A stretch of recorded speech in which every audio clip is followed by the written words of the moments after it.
Halo teman-teman, Assalamualaikum warahmatullahi wabarakatuh. Selamat ketemu lagi dengan saya dan kembali ke channel saya di sini. Kali ini saya mau bahas gitar lagi ya, setelah kemarin bahas duit.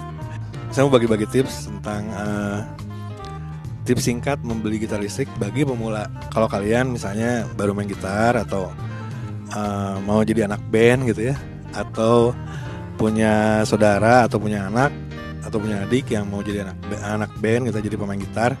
Nah, ini tips-tips ini sih sangat membantu ya. Karena selama saya sering eksis di medsos gitu ya, dan ketemu banyak gitaris pemula. Nah, jadi masalah yang saya temuin tuh rata-rata mereka itu salah ketika awal membeli gitar. Gitu, rata-rata kayak gitu. Nah, jadi supaya kalian nggak ngalamin kayak gitu dan bisa dapetin gitar yang kalian suka pas pertama beli gitar, kalian harus simak tips-tips berikut ini ya. Langsung aja ya. Nomor 1 tipsnya adalah tentuin anggaran belanja. Anggaran belanja ini biasanya disebut budget ya. Jadi seberapa banyak duit yang bakal kamu keluarin untuk membeli gitar itu gitu. Ini harus kamu tentuin dari awal. Jadi tapi kalau misalnya kalian duitnya nggak terbatas sih, nomor 1 ini jangan terlalu dihiraukan lah. jangan disimak. Langsung aja loncat ke nomor 2. Tapi kalau misalnya kalian punya duitnya dari hasil nabung, dari hasil dari orang tua gitu ya, dikasih gitu kan. Nah, kalian harus tentuin karena biar apa? Biar kita tahu gitu range harga barang yang kita kejar tuh segimana sih. Misalnya saya punya duitnya 2 juta nih. Ya udah, berarti kalau ada gitar sekeren apapun atau sesuka apapun kalian yang harganya 5 juta atau 3 juta ya jangan ditawar lagi gitu. Jangan dilihat-lihat lagi gitu. Udah lewat aja, skip gitu. Cari aja yang harganya dengan, kecuali kalau kalian mau misalnya ini gitarnya gue suka nih tapi gue duitnya kurang 2 juta, ya udah nabung lagi berarti. Tips nomor 2 ya. Ini pertanyaan yang paling banyak saya terima nih kayak gini. Pilih model yang keren atau spek yang sesuai. Nah, ini susah juga kan, milih yang mana yang harus diduluin gitu. Berdasarkan pengalaman saya nih ya, untuk kalian yang pemula, pasti kalau pemula itu kebanyakan spek kurang ngerti lah. Walaupun ngerti juga, kebanyakan ngerti katanya gitu kan. Kata si Anu begini, kata si nah, coba-coba sendiri belum kan. Nah, jadi di antara 2 pilihan itu, spek yang keren atau model yang keren. Nah, saran saya kalian pilih model yang keren gitu. Yang modelnya kalian suka, yang modelnya bagus gitu. Itu yang harus diambil gitu. Daripada yang speknya keren, karena spek itu kalian belum begitu paham gitu ya. Apalagi misalnya kalau kita misalnya mau beliin gitar buat adik gitu kan. Gue bukan pemain gitar, gue tukang masak gitu kan. Ngerti gitar dari mana? Nah, suruhlah adiknya pilih yang, lu suka gitar yang mana tuh modelnya, nah, kayak gitu kan. Nah, kalau udah dapet, ya itulah yang dibungkus gitu. Ini kalau kita misalnya cari model yang gitarnya, yang model yang kita suka, ini bakal kerasa manfaatnya kalau kalian lagi belajar gitar gitu. Kita kan kalau belajar gitar pasti nemu yang kesulitan ya. Misalnya, aduh belajar kayak gini susah. Nah, model yang keren itu, model yang kita suka itu akan nambah mood kita belajar gitu.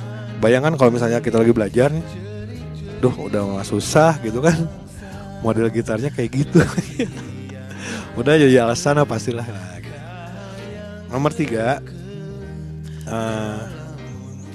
Nomor 3 adalah kenali spek ya. Oh, kok tadi katanya harus pilih model, sekarang harus kenali spek. Maksud saya spek di sini, spek yang singkat aja gitu, yang nggak usah spek yang mendalam. Kan kalau spek itu yang namanya spek itu yang ini nih. Spek itu model kan, tipe, tahun pembuatan, bahan, ukuran, terus harga gitu kan, dimensi, terus apa lupa-lupa lah kayak gitu, warna gitu kan. Untuk belajar kayak gitu tuh butuh waktu yang sangat lama banget gitu. Bisa bertahun-tahun lah. Nggak akan bisa dengan waktu sebulan atau 2 minggu gitu. Jadi yang maksud kenali spek di sini apa sih? Yang maksud di spek yang harus kalian kenal di sini yang ringan-ringannya aja, kayak misalnya gini. Oke, tadi model udah suka, itu kan spek juga kan ya. Ini modelnya kayak gini nih, warnanya kayak gini, nah gue udah suka. Nah yang harus ditambah lagi adalah misalnya pas kita coba nih, yang paling utama tuh adalah pegangan necknya gitu, profilnya. Nah kayak gini nih, profil belakangnya ini. Nah itu suka nggak? Kalau suka ambil gitu, kalau suka bungkus gitu. Jangan sampai nanti udah beli gitarnya ternyata pegel ya, atau misalnya ternyata ini wah ya udah macam-macam deh. Terus beratnya juga gitu ya, berat gitarnya gitu. Karena gitar ada yang berat, ada yang ringan gitu kan. Nah ini beratnya ini bikin pegel nggak? Kalau misalnya kuat ya nggak apa-apa, berat juga gitu kan. Terus spek yang lainnya gimana? Nah spek yang lainnya yang mendalam tadi ya, misalnya tahun pembuatan berapa kayak, atau misalnya modelnya, profilnya kayak gimana kayak, ciri-ciri khususnya kayak. Nah itu kalian bisa perdalam setelah kalian menjadi gitaris gitu. Tips nomor 4, ini adalah pertanyaan yang banyak yang masuk juga ya ke saya. Kang, beli gitar jadi atau bikin katanya. Kalau bikin itu kan kalau di Indonesia istilahnya custom ya, custom gitu. Tapi sebenarnya agak salah-salah juga ya istilahnya. Kalau custom itu kita biasanya datang ke luthier atau workshop, kita bikin gitar yang modelnya misalnya umumnya kayak gini. Nah ya, saya pengen yang kayak gini gitu, saya pengen beda gitu dari orang, atau saya pengen apanya gitu yang bener-bener sesuai dengan saya. Nah itu namanya custom gitu. Kalau misalnya kita datang ke workshop atau ke luthier, kita minta bikinin gitar yang mirip dengan gitar ini gitu ya, dari tampilannya gitu ya, itu namanya kalau bagi saya sih niru ya, nyontek gitu, ngopi. Dalam dunia luthier kalau kita bikin gitar gitu ya, misalnya kita niru Fender gitu atau niru Gibson dengan maksud untuk ngejar kualitas dari gitar yang kita tiru, itu sebenarnya sebuah prestasi gitu ya, sebuah pencapaian. Kalian tahu kan albumnya Guns N' Roses ya, lagunya Sweet Child O' Mine itu kan, itu ada di album Appetite for Destruction. Nah gitar yang dipakai Slash di gitar itu adalah gitar palsu gitu, gitar tuh gitar tiruan gitu, gitar kopian. Tapi si luthiernya bikin gitar itu emang dia untuk dia memang pengen ngejar kualitas yang Gibson yang asli gitu. Malah sampai bagi beberapa orang gitar itu lebih keren dari Gibsonnya sendiri gitu. Sampai si Gibsonnya bikin seri AFD gitu, Appetite for Destruction gitu. Nah kalau di kita itu biasanya orang bikin custom gitu ya, harganya biasanya lebih murah dari aslinya gitu. Nah lalu kenapa saya saranin buat beli gitar yang udah jadi ya bagi pemula?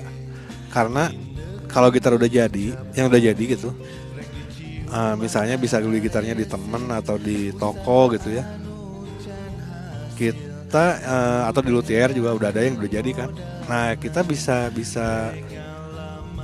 minimal kita bisa nyoba sebelum kita beli gitu. Nah itu penting juga gitu. Soalnya kalau nggak dicoba, takutnya gitu kan, nanti kita udah bayangin kayak gitu jadinya kayak gini. Kalau kita udah nyoba kan enak, nyoba nih kayak gini, oh ya oke, beli, dan bisa langsung dipakai di rumah gitu kan. Kita nabungnya udah lama gitu, terus mengidam-idamkannya udah lama gitu, sekarang harus nunggu lagi gitu kan. Mending kalau misalnya 2 minggu jadi atau sebulan jadi. Kadang-kadang kalau luthier di kita bisa berbulan-bulan ya. Nah, nomor 5 ini masih bersambung dengan yang nomor 4, yaitu jangan beli gitar palsu gitu. Ya ini tips dari saya, jangan beli gitar palsu. Pertama karena gitar palsu itu nggak akan seenak yang aslinya. Tadi masih ingat kan waktu saya bilang custom di kita itu biasanya untuk ngejar harga. Gitar palsu di sini kebanyakan emang untuk ngejar harga gitu. Jadi nggak akan mungkin lah kita misalnya pengen gitar yang harganya 10 juta gitu, bisa dikejar kualitasnya dengan harga gitarnya 1 juta, nggak akan mungkin. Dari segi manapun nggak akan mungkin lah gitu. Terus kita juga kadang-kadang nah kebanyakan teman-teman saya yang beli gitar palsu itu jadi akhirnya mereka Kang ternyata kayak gini ya. Nah itu gitu karena kita ngebayangin sebuah gitar yang keren gitu kan, yang kita udah denger di YouTube gitu kan. Wah nonton nih suaranya keren nih, terus kata teman-teman oh ini suara gitarnya keren, terus kita bikin gitu kan, ternyata hasilnya kok kayak gini sih gitu. Pasti kecewa itu, pasti kecewa. Dan memang rada aneh juga gitu ya kalau bagi saya gitu ya. Saya misalnya ada orang bikin gitar gitu, kualitasnya bagus nih gitu ya, dibagus-bagusin gitu. Kok dimerekin orang gitu. Dimerekin nama orang gitu, dikasih nama orang di gitarnya gitu. Saya juga ini bikin gitar yang model Stratocaster gini ya. Ini sengaja saya kosongin tuh kan di bagian dekalnya. Karena bagi saya ngapain sih diisi nama, misalnya kalau saya pengen gitar Fender gitu ya, diisi nama Leo Fender di situ gitu kan merek orang gitu. Mendingan nama saya sendiri aja gitu kalau mau gitu kan. Cuma kan karena nama saya nggak keren buat merek gitar gitu, nggak kerennya gitu ya. Jadi ya udahlah dikosongin aja gitu. Tapi kalau misalnya kalian bikin terus kalian pasang namanya di situ itu lebih keren sih sebenarnya, misalnya Dadang gitu kan, Asep gitu kan, atau Tagor gitu kan, keren itu bagi saya keren daripada diisi merek orang gitu ya. Ini tipsnya cuma ada 7, jadi ini yang 2 yang terakhir ya.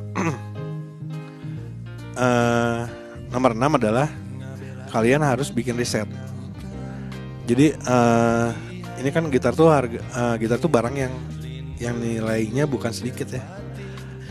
Bisa jadi kalian tuh udah ngumpulin lama gitu. Bisa jadi buat beberapa orang gitar ini barang yang mahal gitu ya. Karena harganya memang ada harganya gitu kan.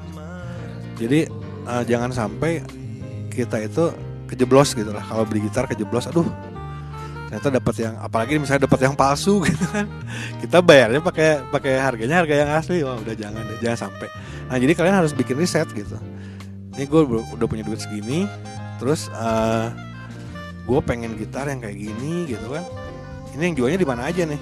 Nah, oh ternyata yang jualnya ada di pedagang gitu ya, seller online. Nah kita juga harus bikin riset gitu tentang seller itu terpercaya atau enggak sih, berindikasi penipuan atau enggak gitu, atau dia jualnya jujur atau enggak, penjualnya kayak gimana. Nah itu harus penting juga gitu, supaya gini lah,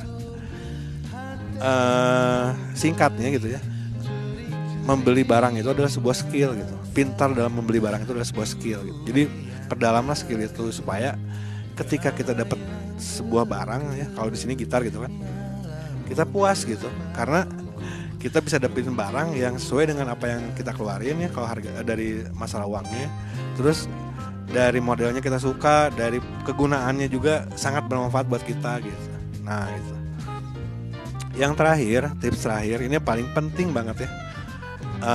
Kalau kata saya sih hampir setengahnya gitu ya dari tips ini bisa bergantung ke yang nomor 7 ini gitu. Yang nomor 7 ini adalah kalian harus berkonsultasi sama yang senior gitu. Kayak misalnya punya teman di medsos gitu ya, gitaris senior gitu, atau udah malang melintang gitu kan di dunia gitar. Nah itu bisa jadi teman konsultasi yang paling bagus gitu, yang paling baik gitu. Apalagi orangnya nggak judes gitu kan, terus orangnya oke aja, santai-santai aja gitu, asik-asik aja. Nah itu oke gitu. Orang yang lebih pengalaman bakal tahu gitu. Oh, kalau buat kamu cocoknya kayak gini nih. Nah, cocoknya gitar kayak gini nih. Terus atau kalau mau yang lebih murah tuh di sana belinya. Nah, gitu kan. Itu terus atau misalnya penjual yang recommend itu yang siapa aja gitu. Nah, itu mereka itu lebih penting gitu, yang saran-saran dari para senior tuh penting banget gitu. Jadi udah 7 ya, udah ada 7 tips itu. Oke, dari saya selamat mencari gitar impian, dan mudah-mudahan kalian bisa dapetin gitar yang sesuai dengan gitar yang sesuai dengan kantong kalian, dengan gaya main kalian dan nama keren, nama oke, terus gitarnya juga awet. Kalau kalian rasa video ini bermanfaat, silakan share, dan kalau kalian suka klik like. Terus kalau ada pertanyaan silakan komen ya. Dan jangan lupa juga untuk subscribe channel saya ini supaya kalian bisa dapat update terbaru dari channel saya. Oke? Wassalamualaikum warahmatullahi wabarakatuh. Bye bye.